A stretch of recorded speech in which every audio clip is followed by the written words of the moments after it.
Saravá, queridos irmãos de fé, sejam bem-vindos ao nosso canal.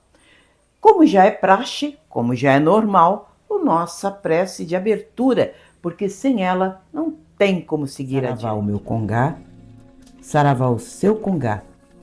Salve todos os nossos guias, orixás e protetores.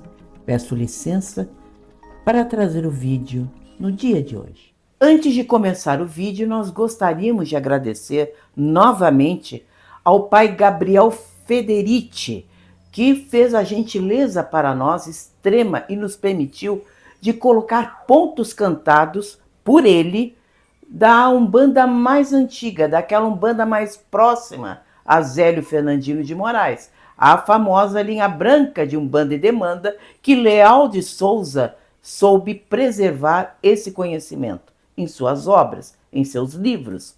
Então eu gostaria muito de agradecer a Pai Gabriel e trazer esse conteúdo excepcional para todo o povo de Umbanda, para que todo o povo de Umbanda possa ter acesso a esses registros tão antigos.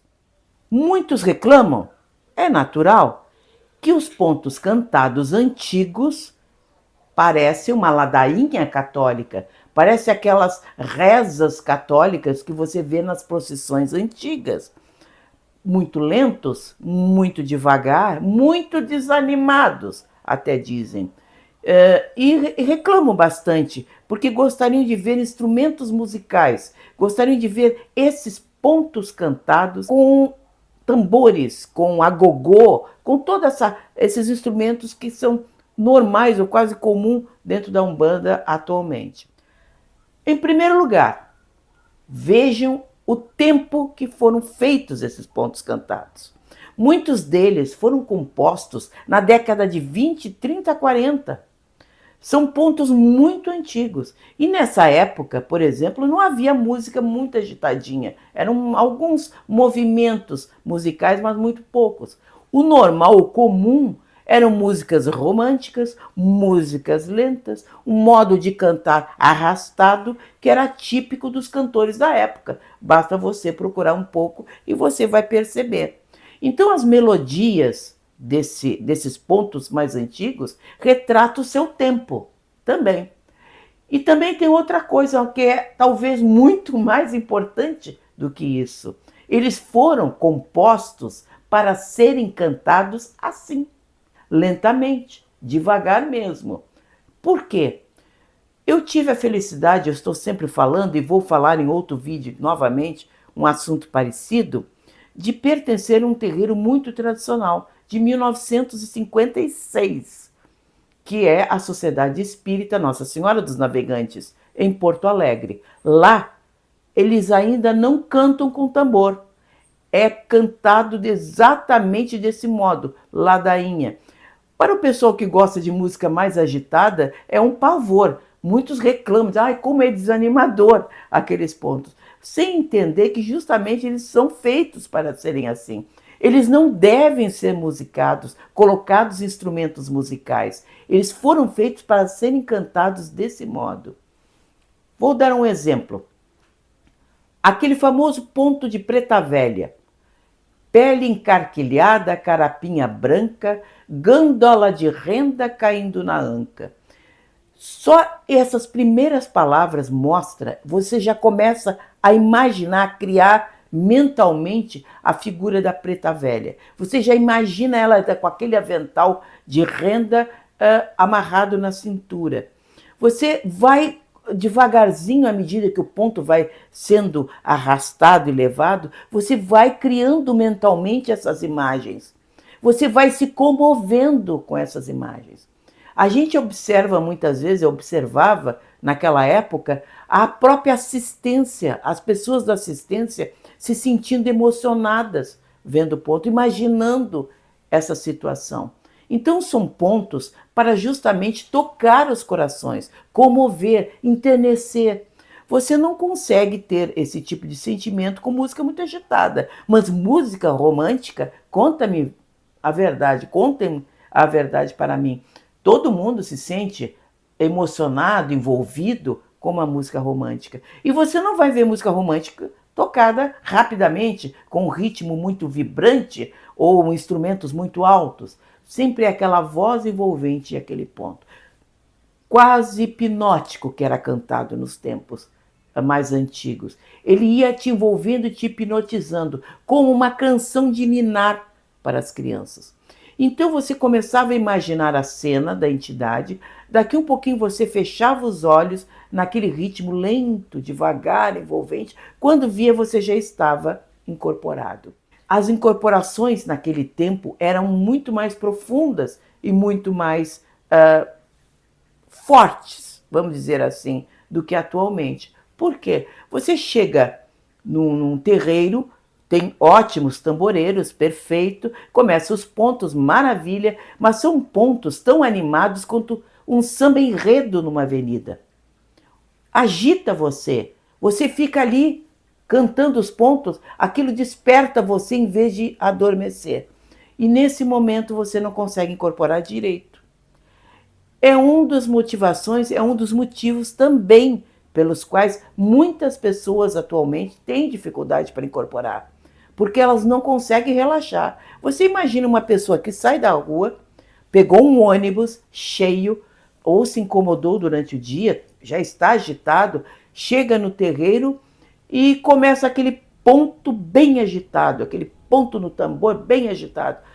Ah, você não consegue relaxar, não tem como. Mas os pontos antigos, eles faziam isso. Eles te relaxavam, eles te envolviam, eles te levavam para perto e quando você via, você estava adormecido ao lado de sua entidade. Por isso que é esse o grande valor desses pontos mais antigos.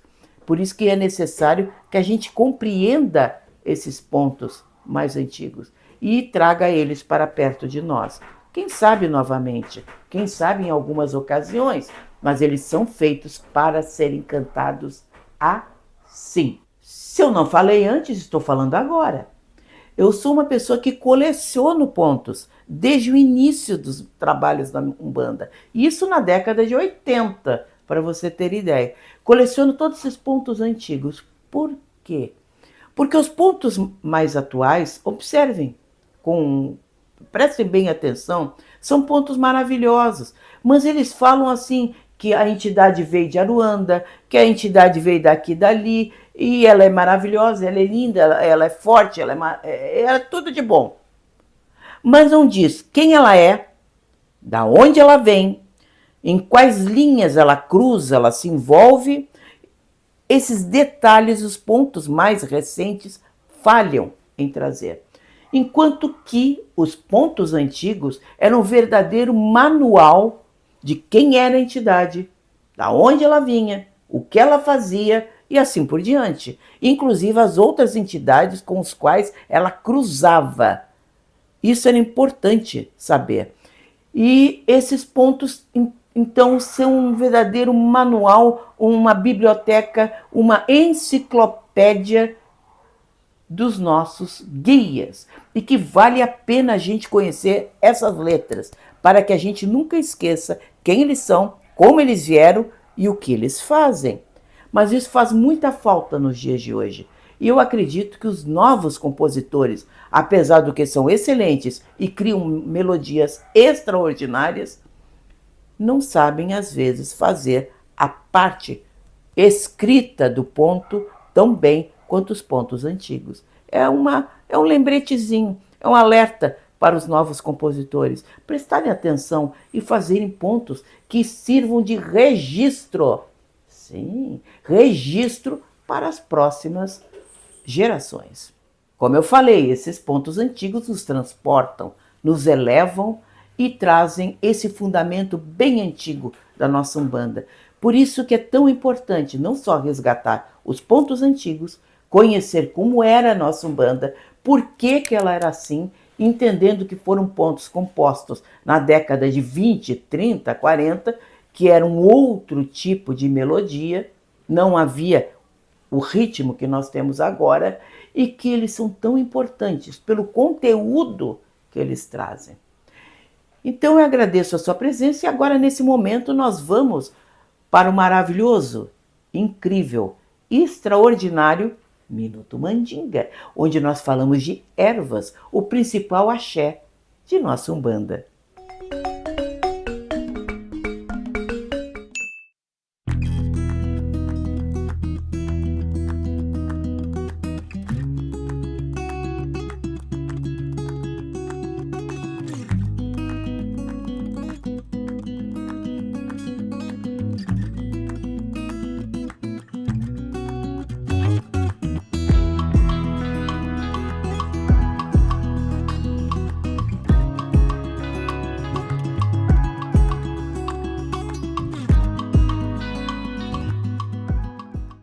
Até semana que vem, quando nós nos encontraremos de novo em nosso canal, falando de coisas importantes, falando de assuntos que vão nos elevar, tanto como médiuns quanto como dirigentes dentro da nossa Umbanda. Então, até lá!